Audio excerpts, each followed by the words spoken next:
Hello, writing friends. I'm Amy Ludwig Vanderwater, and I welcome you back to Keeping a Notebook.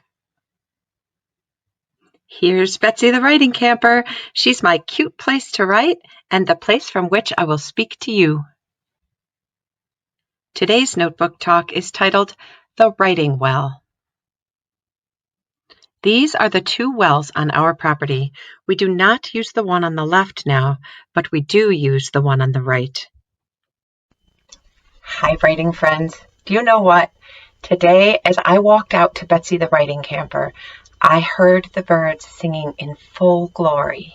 And it was such a good reminder to me that even though this is a very strange time, the birds are still singing. Nature goes on. Flowers are peeking up through the ground.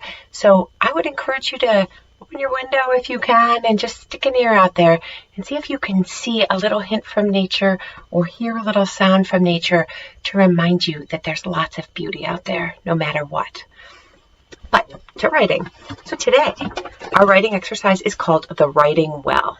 And the idea comes from this book by Pat Schneider, Writing Alone and with Others. And I found a little section here on page 70 called The Well. I'll read it to you. Ira Progoff, whose intensive journal workshops and book, The Intensive Journal, have been helpful to many people, suggests this exercise.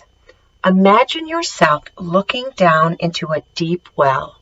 You are safe, comfortable, looking over the edge and down. You can see the surface of water far, far down.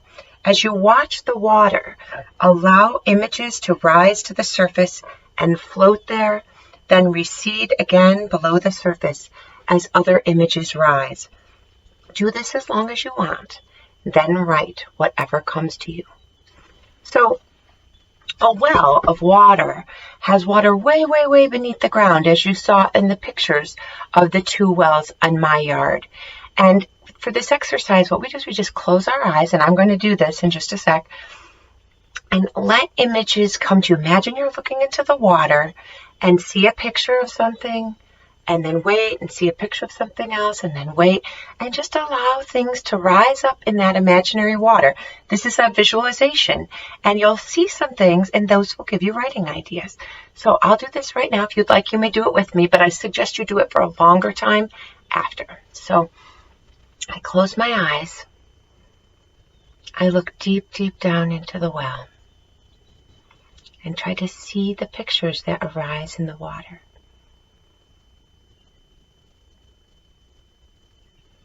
One thing I see is I see the face of my friend Noelle, who's been my friend for a really long time. I also see chocolate chip cookies.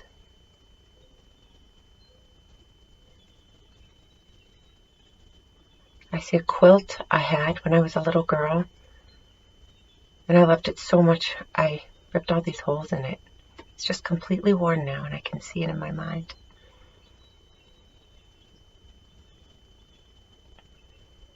I can see my 5th grade teacher, and I remember we did a project with her.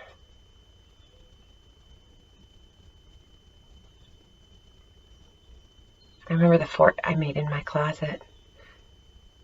And I can see my stuffed animals who I used to play veterinarian with.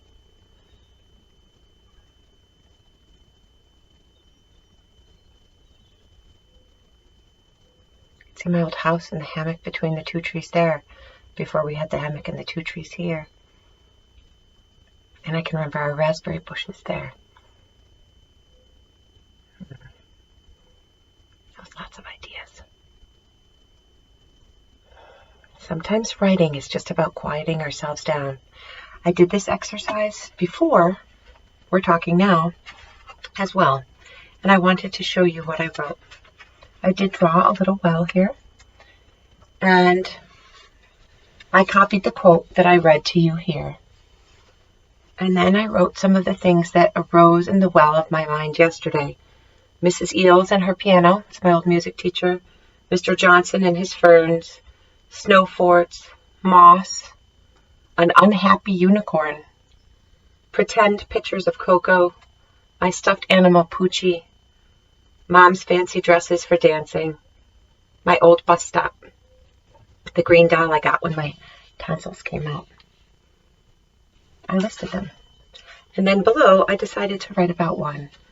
Our fourth grade class was very cold in winter, and since we did not wear coats in class or snuggle under blankets in class, we would pretend to pour and drink hot chocolate together. I remember holding up one hand in the air, grasping the handle of an invisible pitcher, and in the other hand I held an invisible mug. Bringing my two hands together in the air, I poured the non-existent liquid into the non-existent vessel and gave cup after cup of pretend chocolate to my friends. As I remember when we did this for each other, we did feel warmer. We warmed ourselves with what we had. So I hadn't thought about that in a long time, but when I closed my eyes and imagined a writing well and let the images come up, that imaginary pitcher of cocoa and imaginary mug showed up in my mind. Another advantage to this is I feel really calm right now after just doing that with you for a moment, closing my eyes and having new pictures rise in my writing well. And so in a moment, what I'll do after I say goodbye to you is I will turn to the next page and I will write the list of the things I just remembered, what I can remember, and choose one and write some more again.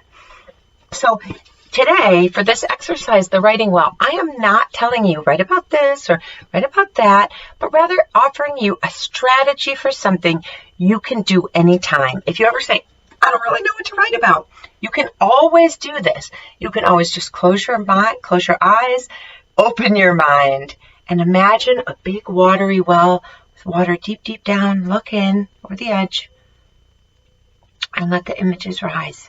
And some will be things you really truly have seen before in life, and some may be imaginary things that you invent. You may see something no one has seen before, and that's what writing is about. Writing is about taking an empty page and making something where before there was nothing, and your mind is vast and endless, and if you try this, I imagine you'll surprise yourself, and each time you try it, you will see something new. So, wonderful to see you as always. Happy writing. Do take good care of yourselves, and I look forward to seeing you again. This is where I copied the Writing Well quote that I read to you, and also where I wrote about what I saw in my writing well. This book is filled with many fantastic writing ideas, and young and old writers can often begin with the same exercises. We are all on a journey.